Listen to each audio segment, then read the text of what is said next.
សូមជូនកំណាព្យដែលមានចំណងជើងថាជីវិតប្រពន្ធប្តីនិងបទព្រំ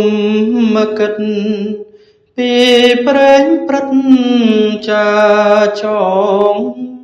ខ្ញុំឃើញច្បាប់ទំនងតើបចងក្រងនីទានស្ដីនរអញ្ជនមានប្រាជ្ញាសាងគ្រួសារប្រពន្ធប្តីគួរស្ដាប់ច្បាប់កាំងវៃគុណគិតឆ្នៃលៃពិចារណាប្រពន្ធប្រៀបដូចពេទ្យដូចព្រះនេត្រនិងសេរសាត្រូវប្រឹងចេញការពីពេលឆ្លងគ្នាកុំឈ្នះចាញ់កុំចង់ឈ្នះចិត្តស្រីពលហាស្ដីកុំអើអញមនុស្សស្រីបើស្រឡាញ់តែងខ្នងខ្នាញ់ប្រច័ណ្ឌសពកូនអើយស្ងួនជាប្តីមានខន្តីគឺជាម្លប់កុំអើយប្រពន្ធស្អប់ចេញកាយកប់រឿងថោកថ្លៃចិត្តស្រីស្រាលណាស់អារម្មណ៍ផ្លាំង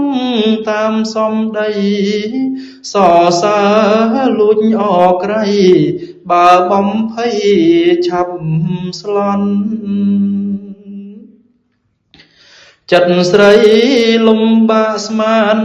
ពេលខ្លាំងហ៊ានក្បត់តូចតន់ស្រសាលៀងលោភលន់ឆាប់តូទុនលងស្រឡាញ់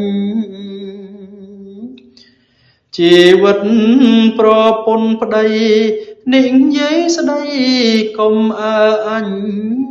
កុំឆ្លួព្រោះស្រឡាញ់ឯខ្នងខ្នាញ់កើតបែកបាក់ប្តីយើងប្រពន្ធយើង